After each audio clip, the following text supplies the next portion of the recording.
গাড়ির চাক্কা মাপতেছে, গাড়ির চাক্কার একটা হাইট আছে না, চাক্কা মাইপা দেখে যে 9 ইঞ্চি চাইতে বেশি, তা তো গাড়ি তো যাইবই।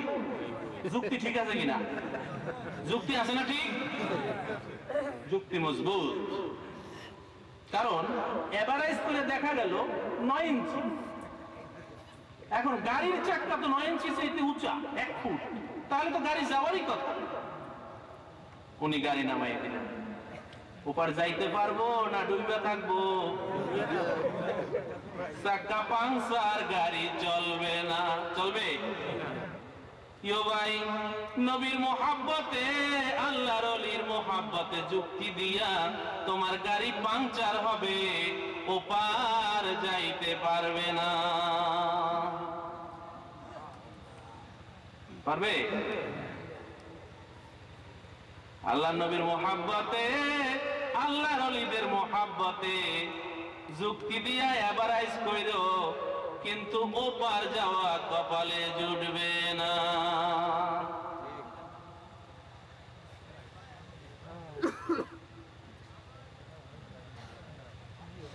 আর এই জন্যই আল্লাহ পাক রব্বুল আলামিন বলেছেন, কুনু মা'আস সাদিকিন, আল্লাহর ওলিদের সাথী হইয়া যাও। আল্লাহ পাক রব্বুল আলামিন কত নিয়ামতই তো আমাদেরকে দিয়েছেন, দেন নাই? বলেন, দেন নাই? আল্লাহর নবী হযরত দাউদ আলাইহিস সালাম বলেন, আল্লাহ গো, তুমি আমাকে তোমার শুকরগুজার বান্দা না বানাইয়া কবরে নিও না। আল্লাহ বলে, ঠিক আছে, আমি তোমাকে শুকর করার যোগ্যতা দিলাম। আবার কাম, আল্লাহ তুমি আমারে শুকরগুজার না বান্দা না বানাইয়া কবরে নিও না। এখন বাদ দিয়ে দিলেন, কারুর হাতের কামাই তিনি খান না, কারণ যার হাতের কামাই খাবেন তাকে তো শুকর করতে হয়, ধন্যবাদ দিতে হয় না? মাল্লাম ইয়াশকুরিন নাস লাম ইয়াশকুরিল্লাহ, যে মানুষের শুকরিয়া আদায় করে না, সে আল্লাহরও শুকরিয়া আদায় করে না। অতএব দাউদ আলাইহিস সালাম মানুষের সাহায্য সহযোগিতা, রান্না বাড়া থেকে সব সহযোগিতা বন্ধ করে দিলেন,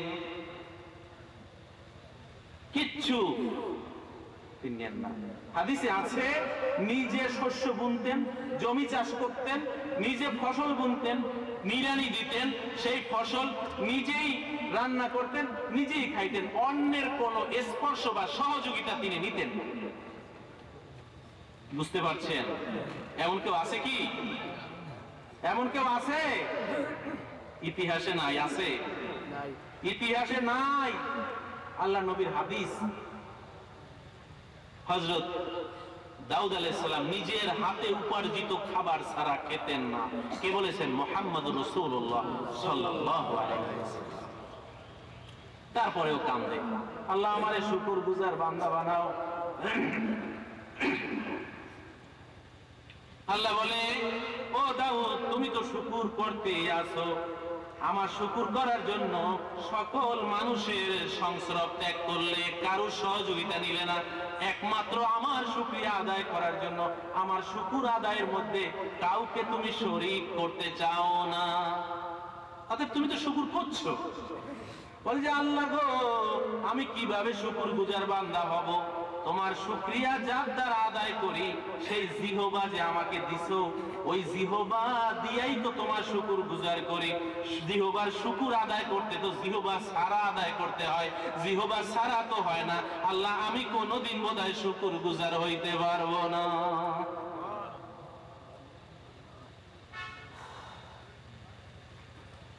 একটু শুকরগুজার হওয়ার চেষ্টা করা উচিত। আল্লাহ নবী মুহাম্মদ রাসূলুল্লাহ সাল্লাল্লাহু আলাইহি ওয়াসাল্লামের প্রতি জগতের সব কিছু পৃথক, সবাই। আল্লাহ নবী মুহাম্মদুর রাসূলুল্লাহ সাল্লাল্লাহু আলাইহি ওয়াসাল্লাম জগতে না আসলে কিছুই হতো না। নবীজি সাল্লাল্লাহু আলাইহি ওয়াসাল্লাম আল্লাহ পাক রব্বুল আলামিনের দরবার থেকে তিনি জানতে পেরেছেন। রাসূল পাক সাল্লাল্লাহু আলাইহি ওয়াসাল্লাম হাদিস শরীফের মধ্যে এসেছে, কোন একটা যুদ্ধে কিছু লোক বন্দী হইয়া গেল। এই বন্দীদের সাথে এক মহিলার একটা শিশুও ছিল। দয়ার নবী বন্দীদেরকে অত্যন্ত আদর যত্ন করেন। একদিন পরে এই শিশু, যেই মহিলার শিশু ছিল, সেই মহিলাকে শিশুর সাথে সাক্ষাতের ব্যবস্থা করে দিলে হলো। একদিন পর্যন্ত শিশুর সাথে মায়ের সাক্ষাৎ নাই, কারণ মা যুদ্ধে গিয়ে বন্দী হয়ে গেছে আর শিশু রয়েছে বাড়িতে। যখন সাক্ষাতের সময় আসলো, এই শিশুটি মায়ের করে দেওয়া হলো। মা সাথে সাথে বুকে জড়াইয়া এমন কোন জায়গার বাকি রাখলো না, চুমো দিতে দিতে ভরাইয়া দিল, বুকের সাথে চেপে ধরল, যেন কলিজার মধ্যে ঢুকিয়ে নেবে। মায়ের কোনো তুলনা হয়? এবার তুলনা হয়? একবার এদিক নেয়, একবার এদিক নেয়, তারপর বুকের মধ্যে চেপে ধরে চোখ বুজে বসে আছে, যেন পরম তৃপ্তি পাচ্ছে। সন্তান যার হারাইয়া যায়, মা যখন ফিরে পায়, ওই মায়ের আনন্দ আপনি আমি বাবা হইয়া কোনোদিন বুঝতে পারবো না। শত চেষ্টা করেও বুঝবো 4 ভাগের 1 ভাগ। কারণ আল্লাহ নবী বলছে, সাহাবী জিজ্ঞাসা করেছে, আমার সবচাইতে আমি কার সাথে ভালো ব্যবহার করব, কার বেশি খেদমত? নবী বলেন মার। বলে হুজুর তারপর? বলে মার। তারপর? বলে মার। বলে তারপর বাবার 3 বারের পর। অতএব আপনি আমি 4 ভাগের 1 ভাগ বুঝবো, 3 ভাগ বোঝা সম্ভব হবে না। হবে? চাইপা ধরে বসছে, ছাড়ে না।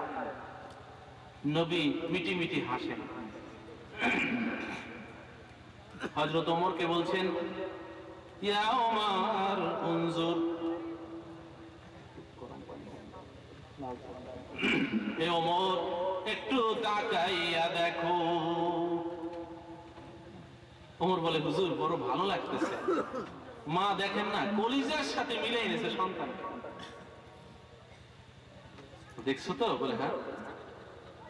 তাহলে ওমর এবার জবাব দাও, যদি আমি একটা গর্ত খুদি আর ওই গর্তটা যদি শুকনা কাঠ দিয়া ভরে দেই, এরপরে যদি ওই গর্তে আগুন জ্বালাইয়া দেই, ধাউ ধাউ করে জ্বলবে, তখন যদি ওই মাকে বলি এই সন্তানটা ওর মধ্যে নিক্ষেপ করো, ওমর বলো তো সে নিক্ষেপ করবে কিনা?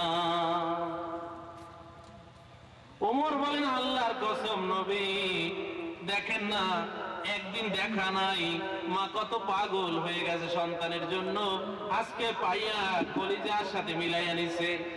আল্লাহর কসম কখনোই জান গেলেও ওই মা সন্তানকে আগুনের মধ্যে ফেলবে না। ফেলবে? কি বলেন, ফেলবে? ফেলবে না। নবী এবার বলছেন, ওমর তাহলে এবার একটু বুঝে নাও, মোহাব্বতের খবর যাই না নাও।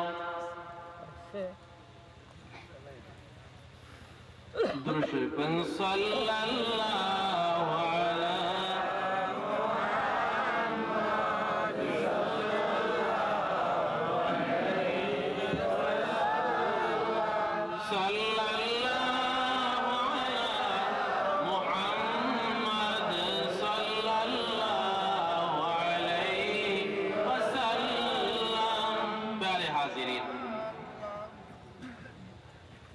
নবী বললেন, ওমর শুনে নাও, আল্লাহ পাক রব্বুল আলামিন দুনিয়ার সব কিছু সৃষ্টি করলেন।